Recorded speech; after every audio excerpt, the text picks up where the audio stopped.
Azıcık Aşım, Kaygısız Başım tariflerine tekrar hoş geldiniz. Bugün tavada yapabileceğiniz çok nefis, çıtır, harika bir lahmacun tarifim var. Malzeme ve miktarları videonun açıklamalar bölümünde mevcut. Hadi buyurun başlayalım. Yoğurma kabıma 7 su bardağı 200 mililitrelik su bardağıyla tepeleme değil bu bardaklar un alıyorum. Üzerine 2 tatlı kaşığı tuz ekliyorum. 1 tatlı kaşığı da şeker ilave ettikten sonra 500 mililitre suyla azar azar yoğurmaya başlıyorum. Su miktarı tabii ki kullandığınız un markasına göre değişebilir. Lahmacun hamuru biliyorsunuz mayasız bir hamurdur. Şeker ilave etme nedenimiz şeker daha elastik bir yapı kazandıracak hamurumuza. Eğer maya kullanmak istiyorsanız 1 tatlı kaşığı kuru maya kullanabilirsiniz. Evet, hamurumuzu yoğurmaya başladık. Kabından aldık, tezgahımızda şöyle iyice 3-4 dakika çevire çevire yoğuruyoruz. Pürüzsüz olana kadar bu yoğurma işlemini devam ettirelim. Üzerini nemli bir bezle örtüp en az 1 saat dinlendirelim. Aslında normalde bir 5 saat dinlenmesi lazım. Fakat o kadar vaktim yok. Evet, hamurumuz dinlenirken artık iç harcını hazırlayabiliriz. 500 gram oldukça yağlı etim var. 1 demet maydanoz, 3 adet iri biberim, yine 3 adet kırmızı kapya biberim, 8-9 diş sarımsağım, sarımsaklarım biraz iri, 3 adet orta boy domatesim var. Bunlara ilaveten 1 yemek kaşığı domates salçası ve 1 yemek kaşığı biber salçası, 1 tatlı kaşığı pul biber ve 1 çay kaşığı kadar da karabiber kullandım. Tabii ki tuzumuz olacak. Ben 2 tatlı kaşığı kadar tuz tercih ettim.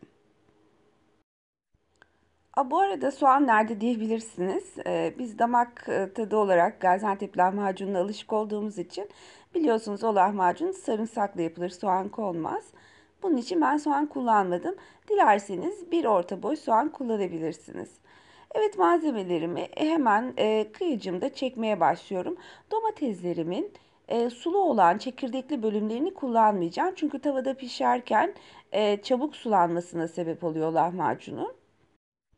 Bu iç bölümünü kullandığımız zaman hamur kalabiliyor. Bu yüzden ben tercih etmiyorum. Sarımsaklarımı da ekledikten sonra artık bütün malzemeleri kıyıcımdan geçirip kıymamın üzerine ekliyorum.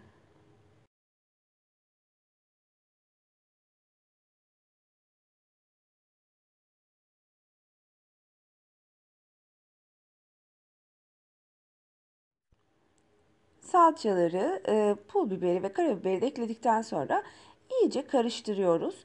Adeta macun kıvamına gelecek ve sürülebilecek durumda olması lazım. Eğer kıymanız yeterince yağlı değilse muhakkak sıvı yağ ekleyin. Yarım çay bardağı kadar. Yağsız bir lahmacun pek lezzetli olmaz. Evet, bu arada artık hamurumuz hazır. 4 eşit parçaya bölüyorum öncelikle. Daha sonra o parçaları rulo yapıyorum. Ve küçük yumurta boyutunda diyebileceğim şekilde bezelere dönüştürüyorum. Direkt hamurdan kopararak da bezeler yapabilirsiniz pek tabii ki. Bu hamurdan toplamda 17-18 adet lahmacun çıkacak. Hamurla ilgili bir püf noktası vereyim. Eğer pişme sırasında lahmacununuzda baloncuklar oluşuyorsa demek ki hamurunuz yeterince dinlenmemiştir. Bu yüzden dinlendirmeye çalışalım. Evet, artık bezelerim hazır. Üzerini tekrar aynı nemli bezle örttükten sonra eğer vaktiniz varsa bir yarım saat kadar daha dinlendirebilirsiniz. Ben dinlendirmeden direkt biraz unla açmaya başladım. Oklava ya da merdane kullanarak açabileceğimiz kadar ince bir şekilde açıyoruz. Tavamızın zemininden biraz küçük olmasına dikkat edebiliriz. Hızlı pişirmek için ben 2 adet tava kullandım. Bunlar birisi pizza tavası, diğeri de balık tavası. Tavada pişirmek çok uzun süren bir pişirme şekli değil. 6-7 dakikada muhtemelen pişecektir. Bu yüzden dörderli gruplar halinde hamurumu açtım. Açtığımız hamurların üzerine iç harcımızdan birer miktar koyarak yerleştiriyoruz. İsterseniz kaşık yardımıyla, dilerseniz benim yaptığım gibi parmaklarınızla hamurun her yerine gelecek şekilde iç harcımızı yayıyoruz. Burada bir püf noktası vereyim. Hamurunuzun üzerine çok kurutmadan iç harcını yerleştirin.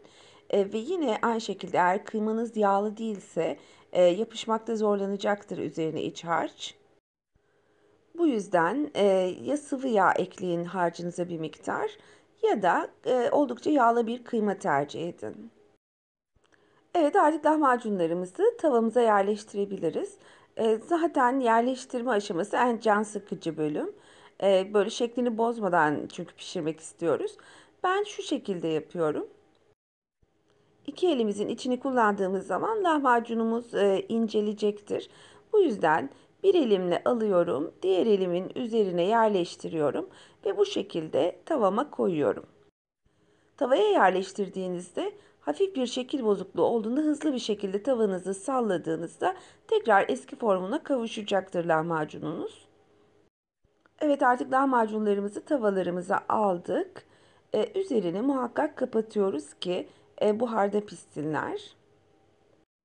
Pişirme ısısı çok önemli. Orta ateş ve kısık ateş arasında bir ayarda pişirmemiz gerekiyor. Yüksek ateşte pişirirsek muhtemelen üzeri çiğ kalacaktır. Eğer lahmacununuz sulanmaya başladıysa ocağınızın altını çok kısmışsınız demektir.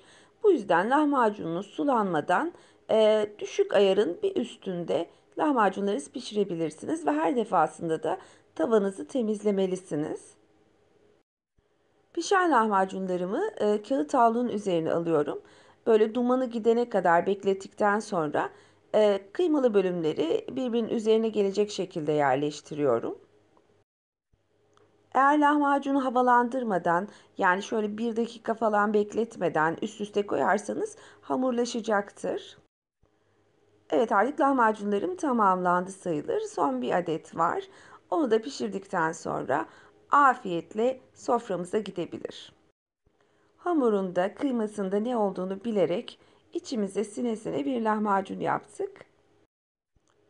Eğer yumuşak seviyorsanız lahmacunu, lahmacunlarınızı pişirdikten sonra bir sofra bezine sarabilirsiniz. Eğer çıtır seviyorsanız üzerini benimki gibi açık bırakabilirsiniz. İster içine yeşillik koyarak, isterseniz sadece limonla çıtır çıtır yiyebileceğiniz bir lahmacun bu. Umarım beğenmişsinizdir. Tekrar yeni tariflerde görüşmek üzere. Afiyette kalın.